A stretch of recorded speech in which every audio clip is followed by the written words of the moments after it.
think this is episode 31. I don't know if that's right or not, but we'll go up in and update it. So episode 1, or potentially episode 32, is now upon us, guys.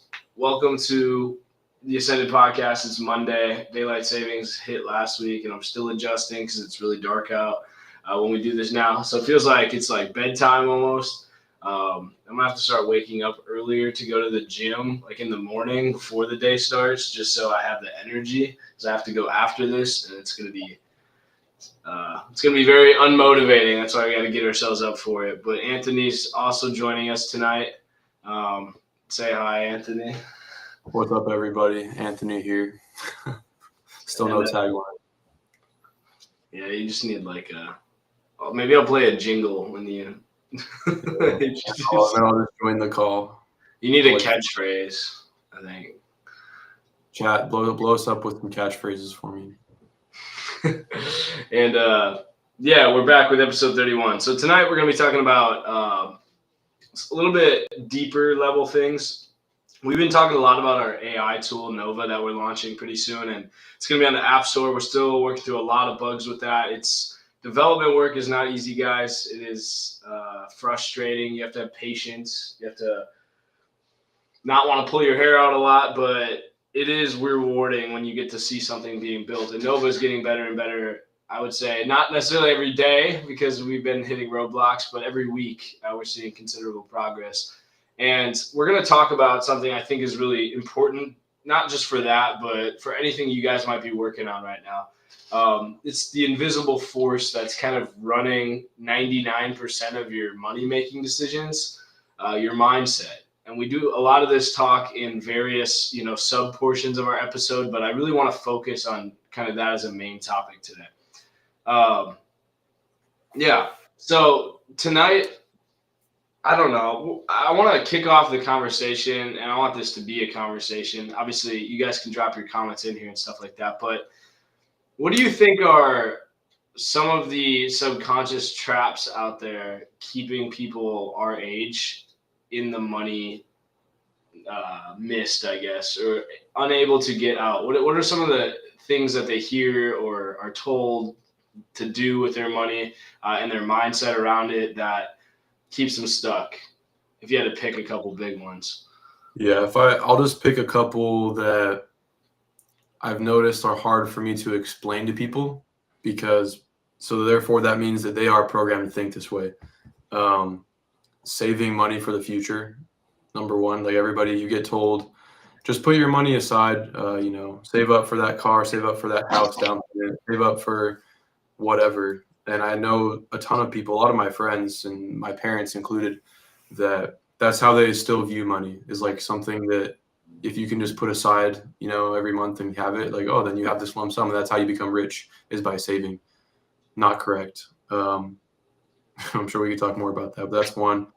Another thing would be how people are told they should spend their time. And I mean like years of their life from, we kind of go through and it's kind of mainstream, actually, this concept now. People are kind of understanding that grade school is sort of like the academy we go through to shape us into workers. It's not really meant for anything else. Like it kind of stifles creativity to be given standardized testing. And you're in competition constantly with your classmates who can know the most about this random subject that doesn't really have anything to do with the real world. For the first 18 years of your life, and then you're told you're supposed to go to college next, because otherwise how are you going to make enough money to survive, and have kids and do whatever it is that your parents did the last 50 years. So that sort of frame of reference for like what's societally acceptable, or socially acceptable rather, for what to do with your life up until the age of like 20. I think those are probably the two biggest things I think that keep people from ever actually understanding what it takes to succeed past just like, because that's the thing too, like people's definition of success is for the most part just working a job till your retirement age, and then you have your Roth IRA, and then you just live off that, and that's it. Working is not what I want to do my whole life, at least not on somebody else's project, I should say.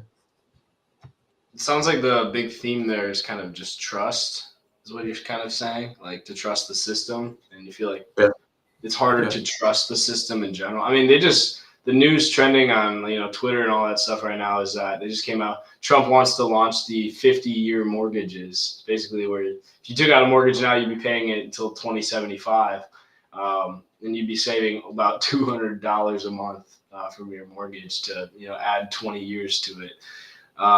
It's just when things like this keep coming out, it gets harder and harder to believe that our best interests are at the heart of the system. Because I mean, you do the math on just an equation like that, and you find out that a $400,000 house is going to cost you 3 times that amount in the long run, which it already costs you about twice that amount when you factor in for the modern day interest rates and things like that. And it's saying, well, why if clearly the math's right in front of us and we're not being rewarded by the current situation we're in. And a lot of times it feels like the problems that we're addressing aren't the ones that are impacting most people. I know this, like, the budget too that was just passed, healthcare still wasn't necessarily figured out. There wasn't an actual plan for a lot of people that were struggling with that stuff. So just like a lot of the news things coming out, it just seems to be going its own way. Another fact I researched, actually was kind of my point on this, is that cryptocurrency, as volatile as it is, as we know, is now beating trust in the bank itself, major banks, by under 30s adults by 62%. They favor it over banks. So the majority of people would favor keeping their money in crypto than a bank.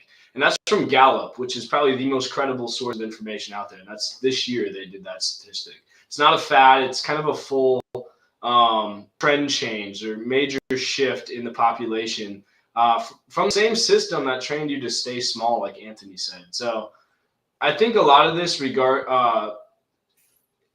with trust comes a factor of responsibility, because if you choose to trust in someone, like let's say a marriage partner or a relationship or a friend or a business partner, whatever it is, then you're also willing to accept responsibility for that person, that outcome, or the lack thereof, right? So if it goes wrong, that means you're also willing to accept the risk with that reward.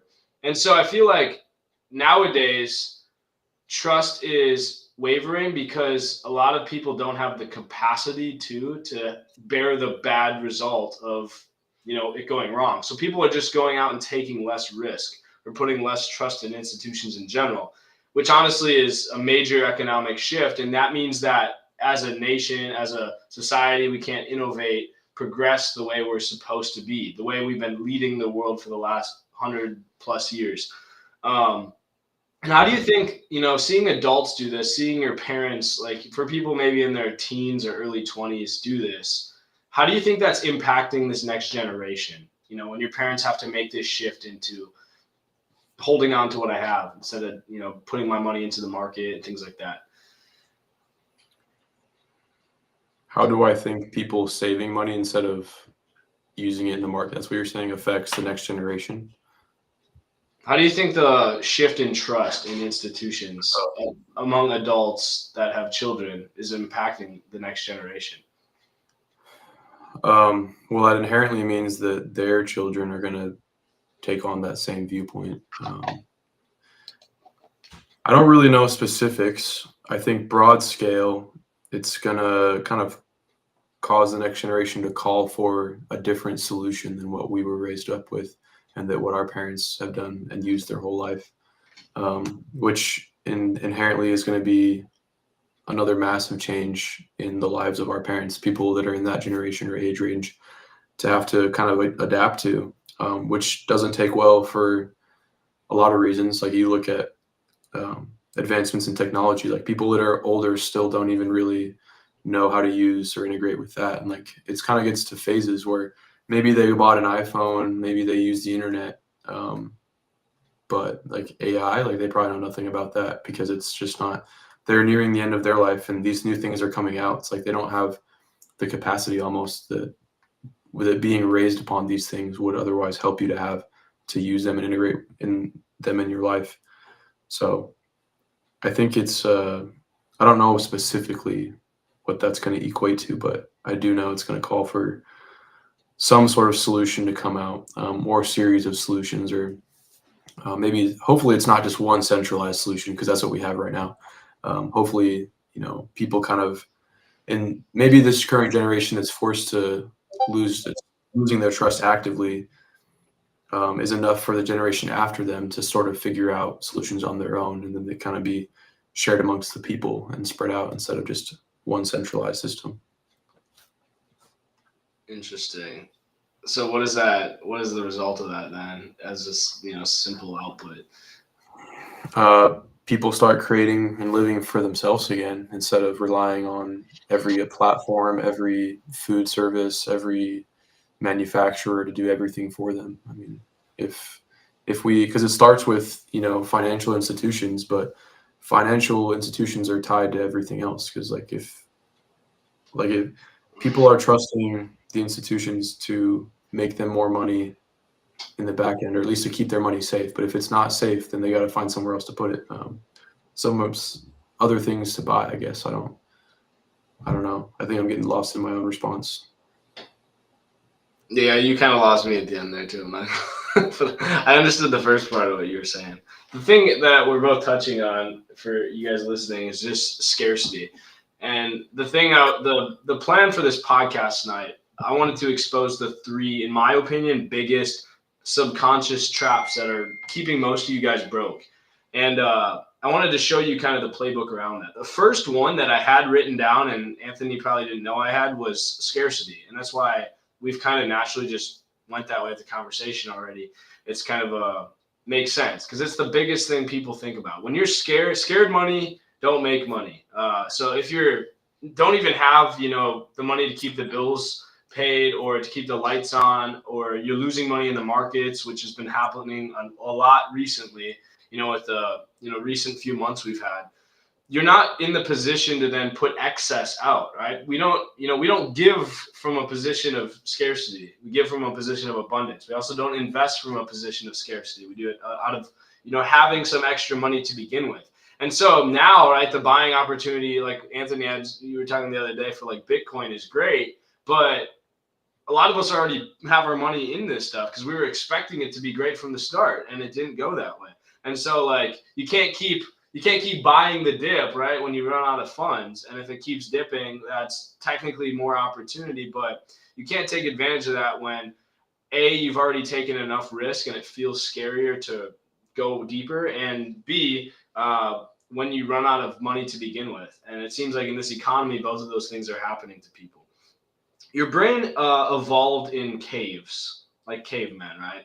$100 kind of feels like life or death for you if you're younger, I would say. The result is that you hoard most of your cash when the market's tough, you avoid risk, and then you talk yourself out of investments that compound. And now the scarcity mindset is that I need to accumulate money. And that means putting it away, kind of like acorns for the winter, right? Ant in the grasshopper. But in the real world, the average 20-year-old, is seeing now a $97 course that could make them $10,000 a month as a lever, and they think, I can't afford the $100 it cost me to get into this. And so a lot of them just miss out. And part of me thinks that that's kind of the goal. Part of me thinks that we have too many people trying to innovate, trying to be entrepreneurs. And it might be, power players at the top. There might be a big conspiracy. It might just be the system trying to reset itself and say, everybody can't be the 1%. And so the system is naturally getting hard because nobody wants to work anymore. It might just be that too. But I will say that 80% of millionaires and Gen Z millionaires are first generation. They are self-made. This new generation is doing it for themselves. So these people are managing, like on social media, a lot of them are real people, and they are breaking this scarcity script. You can too. So, I mean, Anthony, when you see somebody stuck in scarcity in general, okay, like, what do you think is the one thing that they need to get over to be able to make it from the scarcity mindset to the abundance mindset, or like in a position where they feel comfortable investing? Like, what do they have to go through in their head a little bit? I think it kind of comes down to I would say it comes down to your belief in like yourself and your own ability to, let's say you lose everything, like to make it back, or to work hard enough to a point where it's inevitable that you do succeed. I don't think many people think like that. Actually really still struggle thinking like that, where I talk about things as if I'm hopeful they happen instead of as if I'm making them happen. So I think in a situation where there's not much physically else you could do, because of the scarcity. I mean, besides maybe you'll get another job, but let's say you're already working, 12, 14-hour days. There's not much more you can do to like maximize the actual dollars into your bank account. The only thing you can really do is focus on internally how you view the dollars that are tools coming in your bank account and your ability to multiply them. Because if you were truly confident, you truly believed in yourself as an entrepreneur,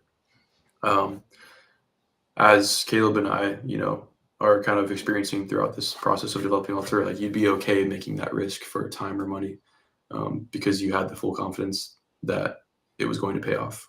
Confidence, that's such a big thing too. And the people that do make it, right, I think most of the people that are motivated or ambitious enough, I feel like they're really hard on themselves. So to be able to get that confidence means that you have to kind of overcome that, like, I'm not good enough, right? I need to do more, right? And you have to be willing to just be ready to go. And even if you aren't fully ready yet, like there's a balance between like pushing yourself without trying to be a perfectionist, right?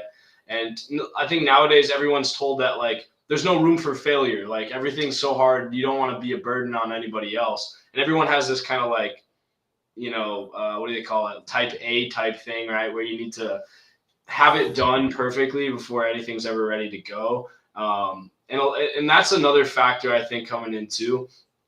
I think the most successful people come from the people that were initially the most afraid of failure. They just happened to manage that and then did a 180. Because the fact that you're scared of failure means that you care about the end result. And I think a lot of times you need that to happen first before you go out and achieve.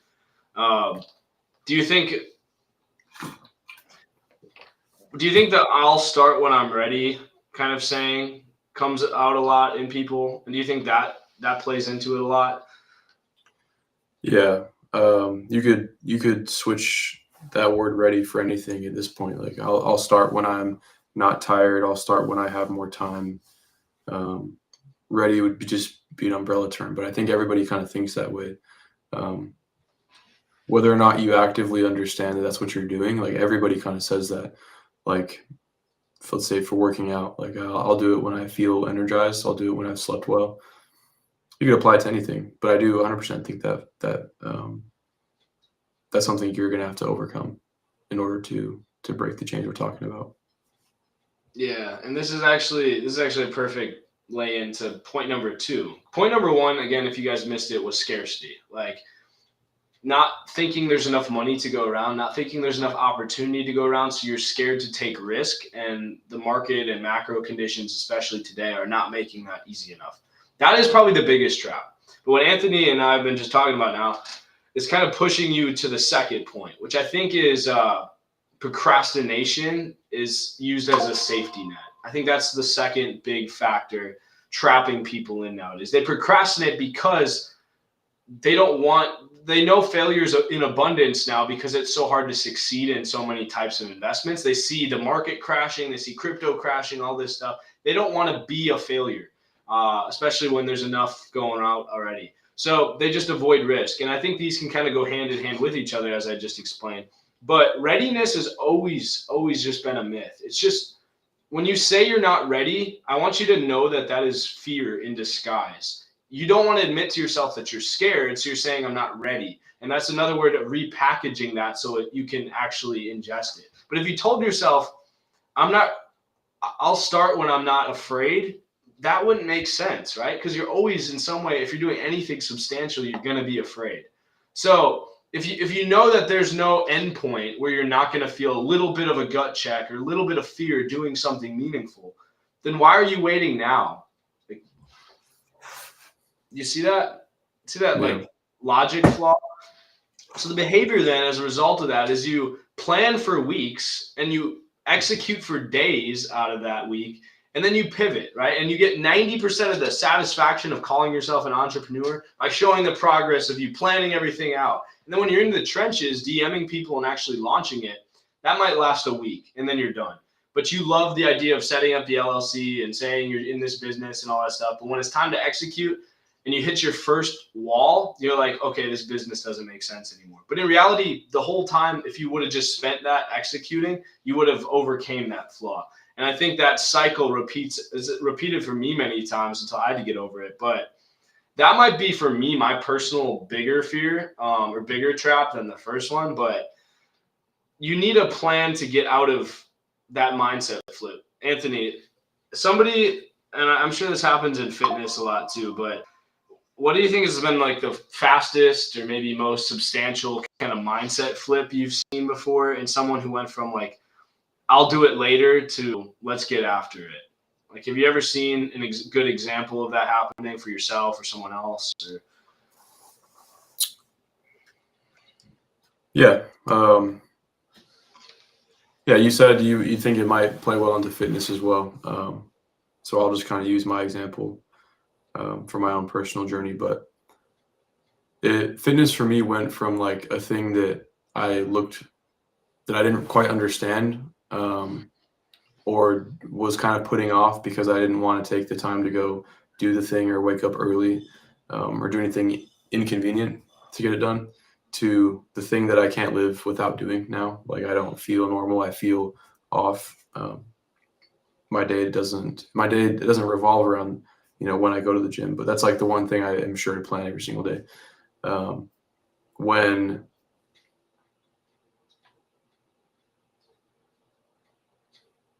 doing enough, you're asking like how that happens, or if you just wanted an example.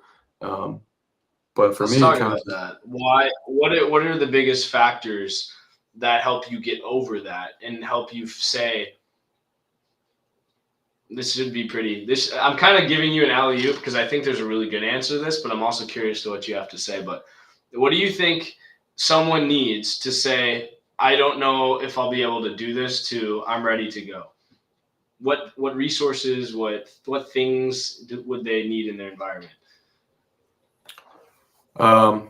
Maybe other people to bounce off of, maybe your own self-discipline. I'm sure that first one was the alley-oop you're trying to get me to say.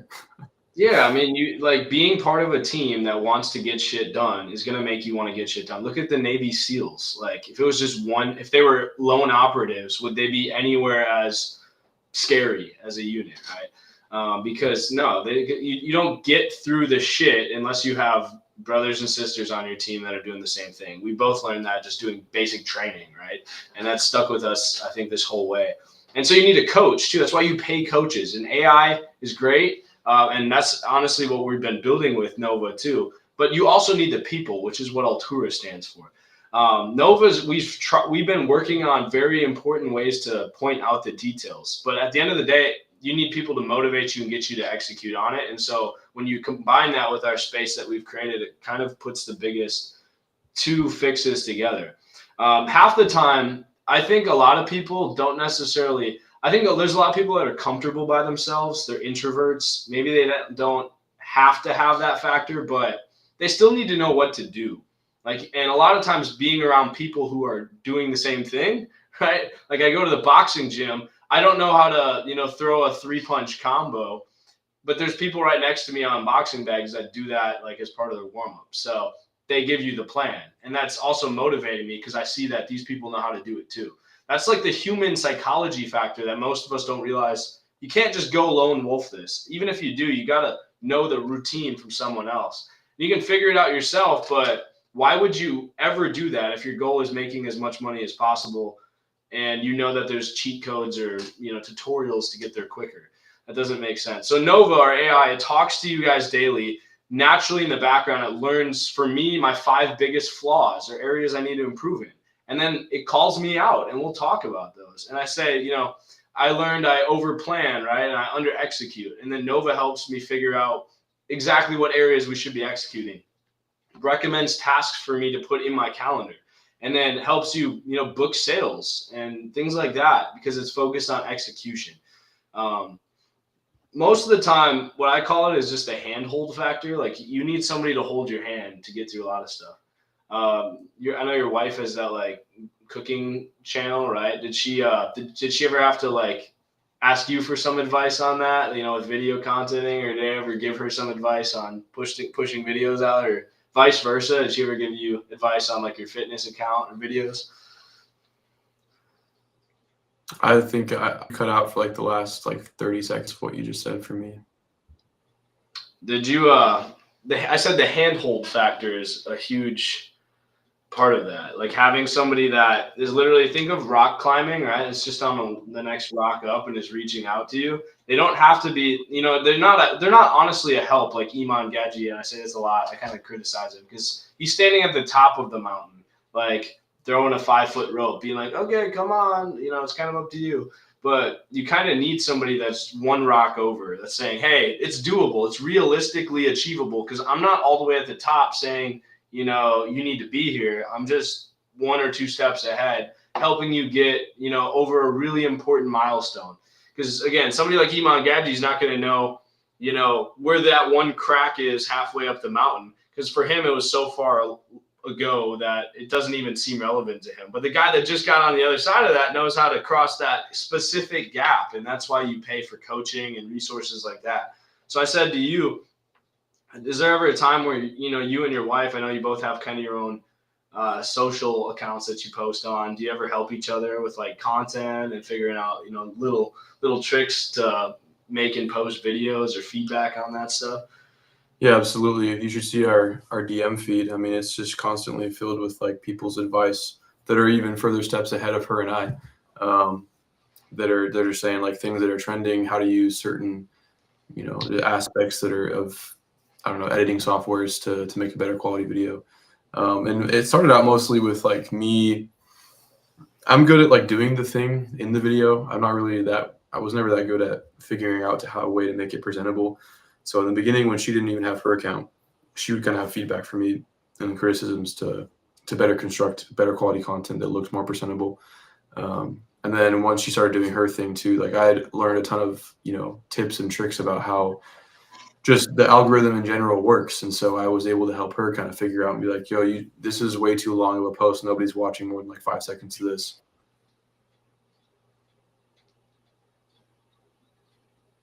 Way more views or something like that. So applicable to pretty much every facet of my life right now.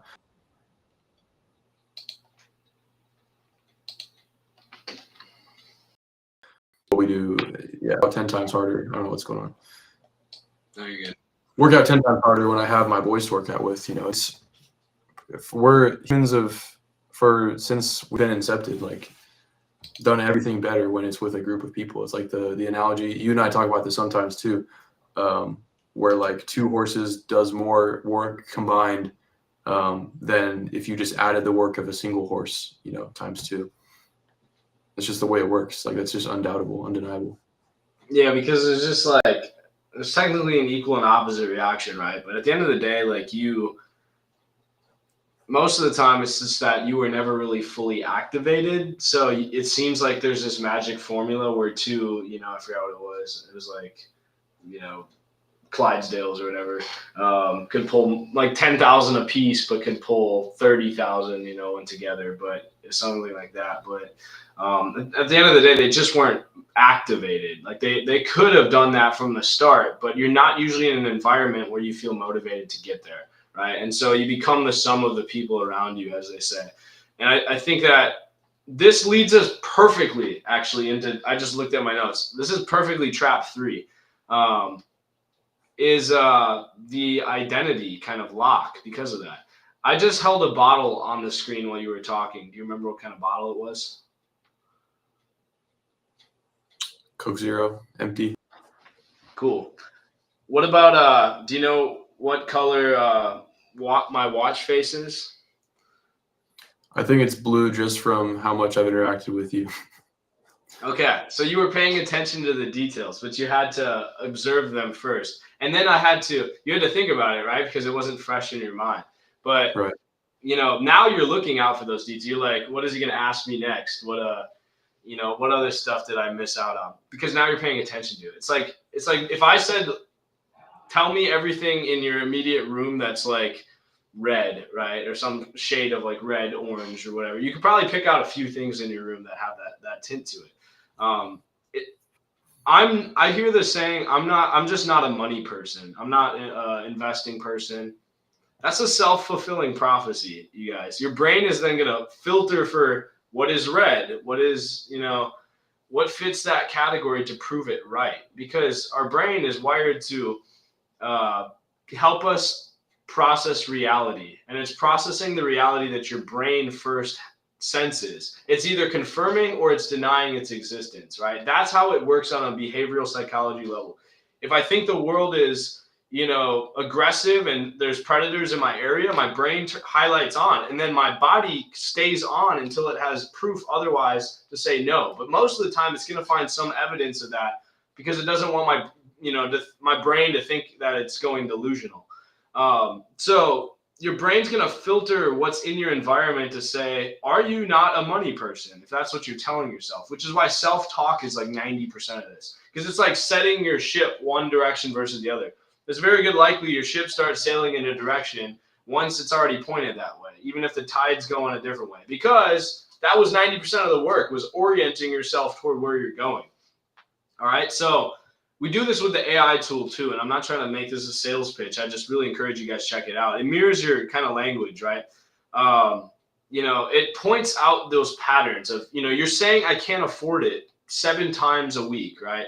Here's the reframe and the actual actions to show you how you can do it, which is what a coach would do for you. And then the result of that is then the identity shifts from a learner to a builder, maybe, because you're focused on doing. And if you had somebody that was constantly in your space, like a drill sergeant, right, in basic training, calling you out on the things you're doing wrong, that behavior is going to change rapidly, especially the quicker it is to when it happens, right? It's like a dog, right? If your dog pees on the floor, you got to, call your dog out on it or do whatever you got to do, put their nose in it or whatever they tell you to do with dogs. But if you wait like an hour and then you yell at your dog, the dog has no idea what it did wrong because it's not contextually aware to the issue at hand. You got to correct the behavior live. And so Nova does this with you guys. Every time you log in, it's calling that stuff out for you. So I think 2 minutes for that. That was a lot. We talked about misalignment with your identity, and then also the negative behaviors. So let's talk about each of those separately.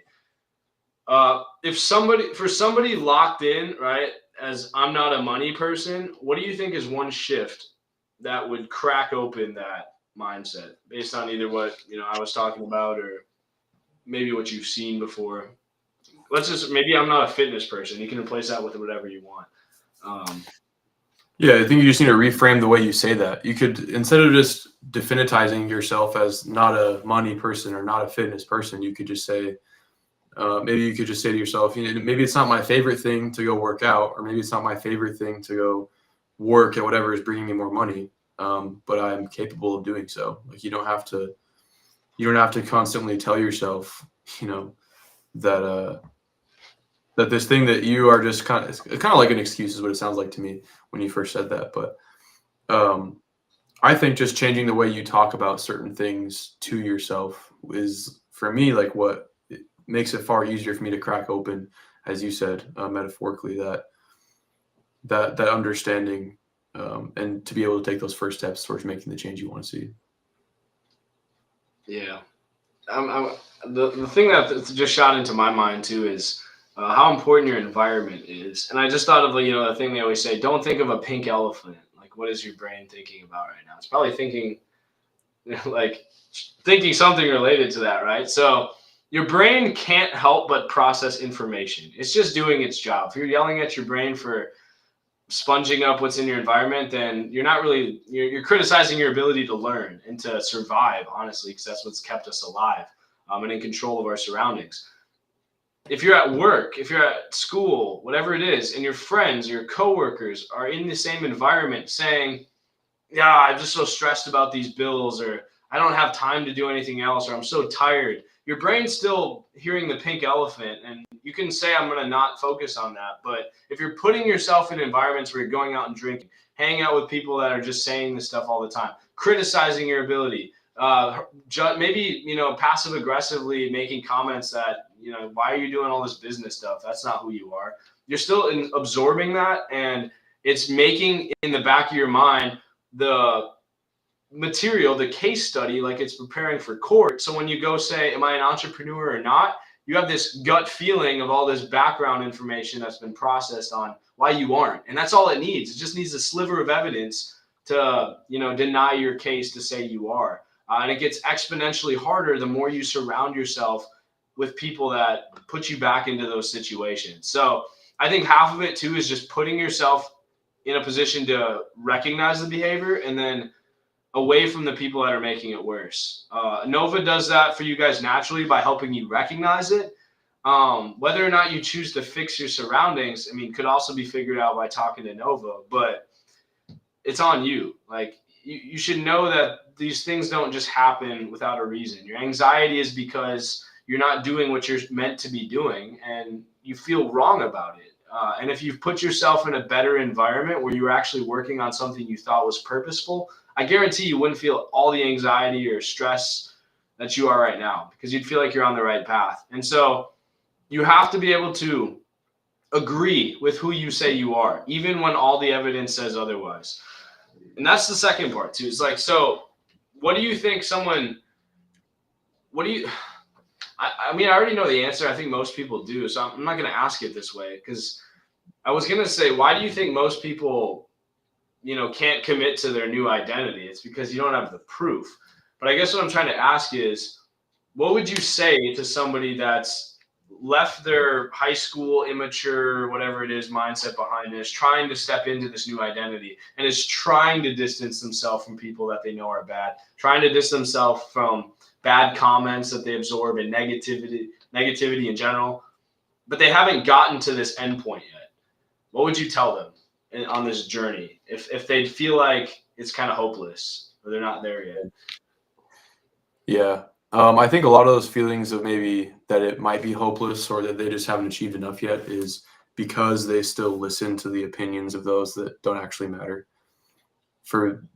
I'll just say from my own experience in kind of crossing that chasm, metaphorically, it was the biggest challenge. The thing that I wish I just understood sooner was that like people that have something to say in a negative light about the work you do or this new persona you've taken on, or even just the goals that you have in comparison to what they think you should be doing.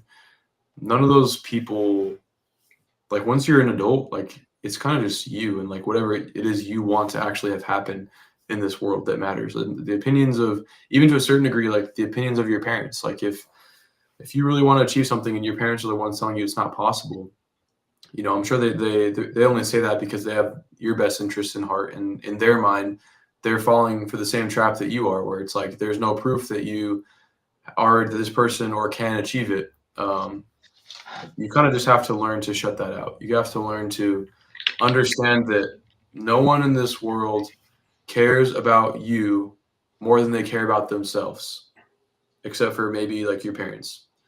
And so like if that's true, then how would they know what's best for you, like moving forward? Maybe they had a similar experience, but you have to be able to discern what actually matters as far as what you're intaking from people's opinions. And I think that's that would whatever be, you want it to be too. Like, yeah, exactly. it's not what you're told you have to be.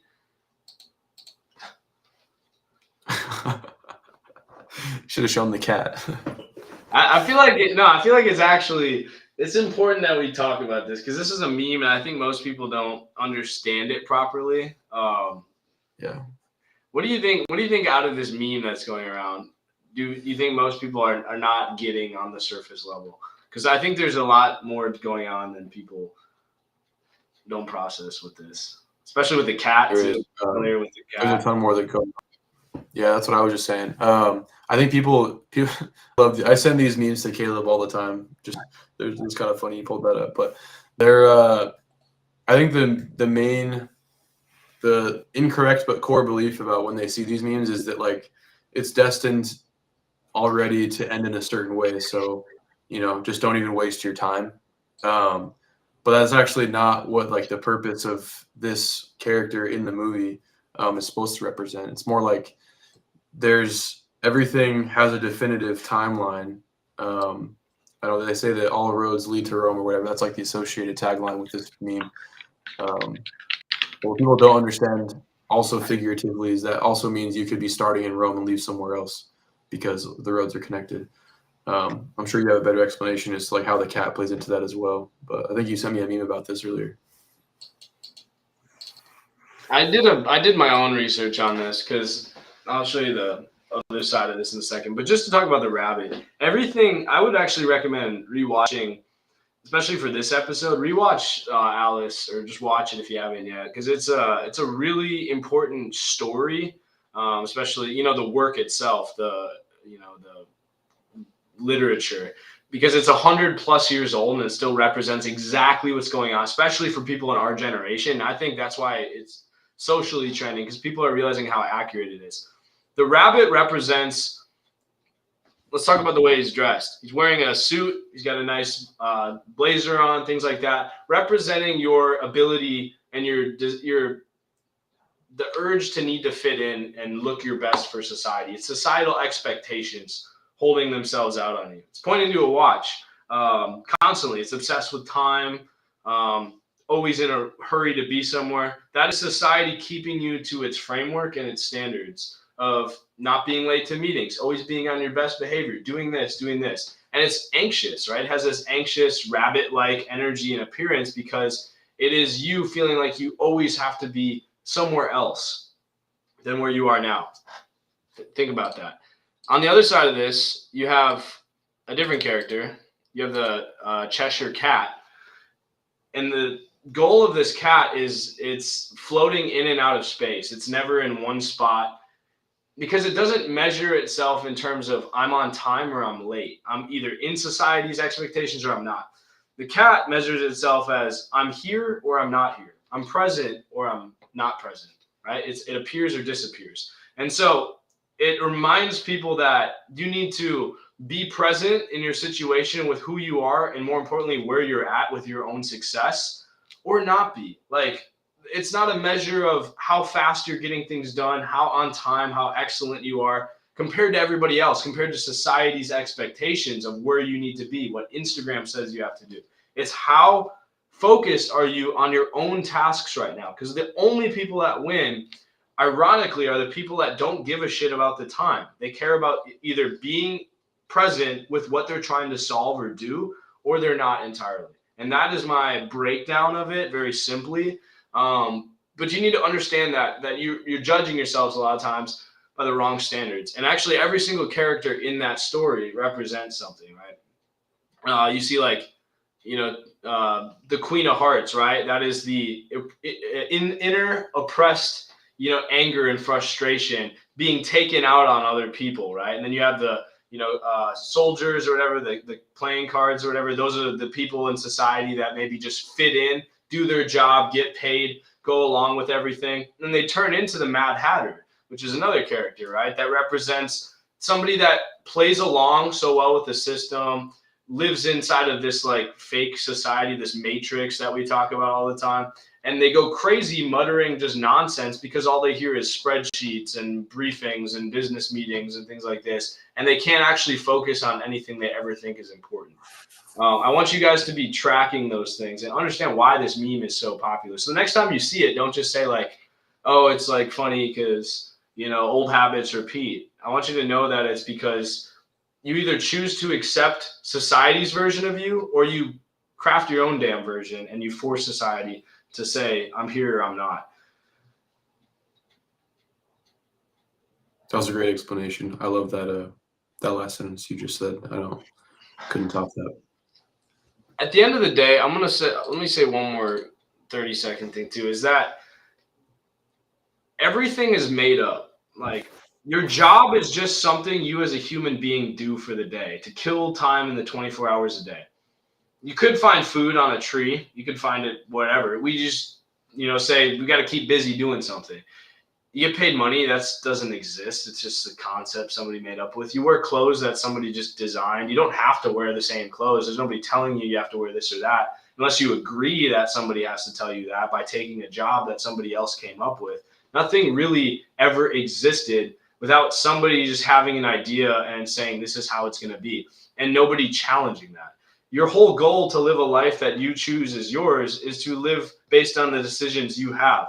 And if you feel like you're conflicted, there's an identity crisis, you're anxious, well, it's because of course you are. You've given up what you choose to be, which is free, and conforming yourself to a series of decisions that you just simply didn't make, but are now telling yourself you agree with when you didn't have any say in them. I mean, the government's the same way. And you can tell people are getting more and more frustrated because they didn't make a lot of these decisions, even though in the past they would have had a greater probably say an agreement toward the outcome. That's causing a lack of identity crisis among, honestly, our own country. But not only that, but the people inside. So when you understand that you do have control, that you can make that decision to change things again, that is when you feel good about yourself again. And a lot of you that aren't here yet, you need to say, I know it's hard. There's still FOMO of going out on the weekends and doing all this stuff. But you have to believe in this stronger than this. And that's what makes you the Mad Hatter and delusional. Because you have to step out. You have to be something that you aren't. And more importantly, focus on this and not be concerned with what society cares about it. You have to leave the rabbit behind and say, I'm here. This is my new identity. Call me insane if you want, but this is what I'm going with. I'm trying to remember because I didn't alley-oop myself into something, but so there's three things: expose, reframe, and take action. Wait. That's my bad. I didn't know you were talking. You can continue. No, you go ahead. I think it's my computer, honestly, or you might be bugging, but go ahead and re-say what you were saying. Yeah, I was just saying, like, at this point in society, like, with how much information is out there and like people like Caleb and I that are just giving you free game right now, I mean, it's not even like you don't know what to do. You know, you kind of just have to.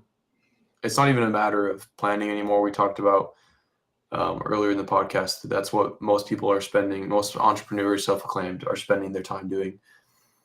But it doesn't even come down to that anymore. Like, you know exactly what to do. And for the most part, if you've ever just asked yourself what it is that you want from life, you know what that is too. The difference is, like, at this point, it's not about knowing. You just have to take action. You have to actually do something in conjunction with the fact that you now know that everything around you is just also the adverse effect of, or the effect rather, of somebody else that took an action to make their idea come to fruition. It's completely attainable, and people do it all the time. If you just look around, like, you could trace anything in your room back to somebody's idea that they had that they wanted to see be brought to fruition, and they did. They didn't spend time planning about it. They didn't spend time questioning what it is they should do. You know what to do. You just need to do it, is what it comes down to. I just wanted to add that on top of what you said. Because once you get to that point of realizing everything is only as you perceive it, and you have the ability to alter your perceptions, you're left with nothing else. There should be no thinking what to do next. You just got to do it, you know? Yeah, I can't name one. I mean, name one activity otherwise that's like that you don't get rewarded from, like playing a role in its progress or success, like entrepreneurship, fitness, studies, right? Going through school. Like, there's nothing that doesn't reward you the more you put effort and focus into it. And so that's the really only way to win. And you have to stop caring about the things that are putting you back in the rabbit's position, the nice suit coat, the expectations, the watch, the pressure. That's great. And honestly, that's what got me here. That's what got me to the Air Force Academy, is my high expectations and standards on myself. You still need that, but you got to balance it by it's also capitalizing on the cat's perspective. Otherwise, all of the stuff you do here has no meaning unless you step into the cat's side of the role and say, if you want to start a family, right, and you're constantly still rushing to, go out and take business calls and stuff, you're not really a man, in my opinion, unless you spend time with your family and you're giving back to your own family. So, like, unless you're being present and here, and you're able to measure yourself by those standards too, you're only going to be stuck in the anxious. And of course, the cat's in no rush to be anywhere. It's kind of just experiencing everything. It's probably the only character in that wonderland that actually enjoys itself there for that reason. And so just be conscious of what you're saying to yourself and how high your expectations are. Trust me, I know. And be able to give it the time and space it needs. There's three ways, three things I said before: exposure, reframe it, and take action. My action steps for you are go to Altura, or when the Nova app drops here pretty soon, start talking to Nova's AI instead of ChatGPT and Gemini. There's a lot of information dropping now in the market. That's why you probably shouldn't trust ChatGPT as much anymore. Grok's all right too, but use something that you can build with and that can help build you. Stop giving your information away and use a real AI tool that we're trying to develop and keep your information secure and private, and actually use it to grow and develop yourself. Nova will help you expose yourself, step one, to your flaws. Step two is going to be reframing it.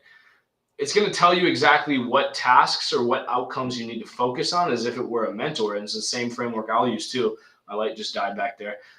To make yourself better or to actually get yourself out of this hole. What are the patterns behind why I'm saying I don't feel like I understand money so much, right? This is the deeper pattern, the behavioral pattern. And then step three is action. Nova will recommend a task to you to help get over that or help push you to the next phase. That's scheduling 5 calls by the end of the week, or something specific like DMing 10 people today. And you add that to your calendar and then go down the list and execute it. And you guys don't have to sit there trying to figure out what you should be working on, what kind of business you need to start, all this stuff. You just get to win all in one process. And so that is the benefit of being in our space. Plus you have the people, the community, the networking, the funding, whatever you guys need to help get your business off the ground. And it's in one place. And that's why that was my vision. That was my thing that I came up with. Anthony then came in, and together we built this giant present full of mini goodies to hand to you guys. And I want you guys to use that. It's a tool, but you need to take control of it now. Your brain has been the boss, and you need to be able to understand its flaws too, because every person, everything has them. And to move on to the next step, you just got to troubleshoot it the same way we've been doing that with our website. Fire it, if it's fire the bad sides of it, the bad employees behind the scenes, and hire Nova to fix them. That's all I got. My final line before I'll, bring it over to Anthony for final comments is, we talked about crypto trust being greater than the bank trust way back at the beginning, because people are done being controlled. They want decentralization. They want control back over their information, which seems to be given out more and more. They want control over their finances, their life, but they're too afraid to take it when the opportunity comes. This is the spoon-fed path forward from, for once, a company that's not trying to raid your pockets, right?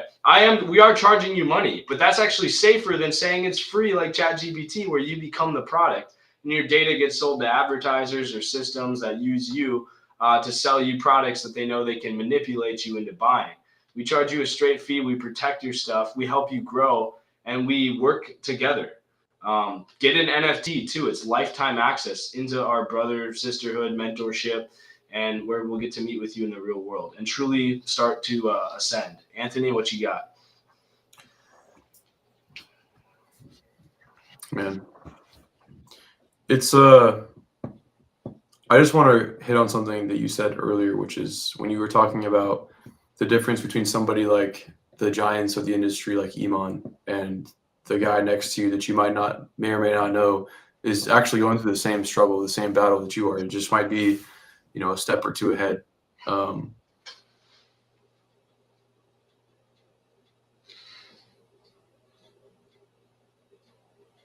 Doing any business dealings with relationship building. And so I love that Caleb has people that are really just a few steps ahead of anybody else that's trying to get on their feet as well right now. I love this. I love that we hop on once a week and we can give the perspective of someone who's freshly, me personally, Caleb's farther than I am as far as the progression goes, but as someone who's like fresh to this idea that you can actually, if you want to see a change in your life, it's as simple as you taking action instead of just constantly falling through the cycle of finding any sort of reason as to why you can't do it now and procrastinating until it's too late. And then, you just kind of go through the same cycle. You procrastinate, you plan, and you procrastinate and plan.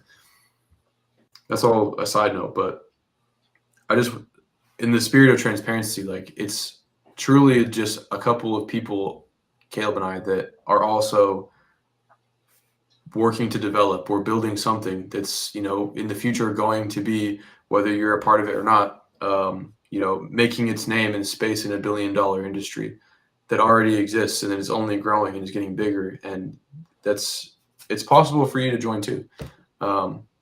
What it comes down to is just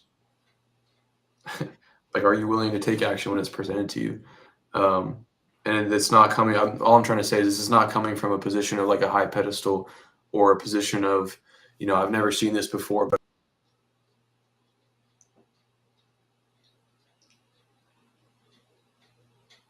right now, we're literally the people, and we're doing the work so that we can provide an easier path forward for people like you, as if you were watching this, that are interested in entrepreneurship, to go to essentially accomplish what we have in a fraction of the time it took us to do it. Is the best way I could describe what it is we're offering at this point in time. So that's all I wanted to add to that, is that as transparent as we can be, like we're the same, like we are you are us. We're the same kind of people that are just working to get together with some like-minded entrepreneurs, figure out what works moving forward in this time where it's kind of uncertain, what's going to be the standard moving forward as far as business operation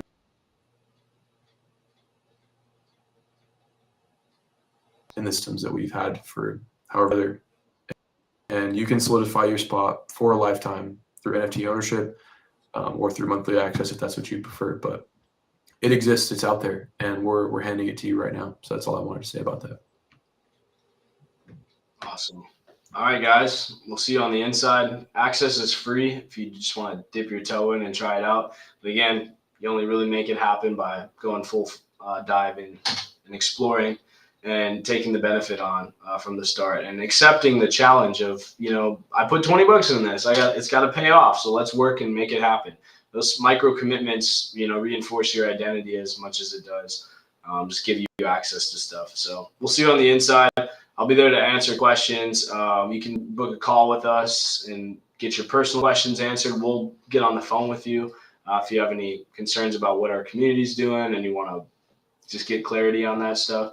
And we will see you, the two of us will see you together next Monday. I'll see you guys on Wednesday. And I hope you have a great Veterans Day coming up and, start to your week here.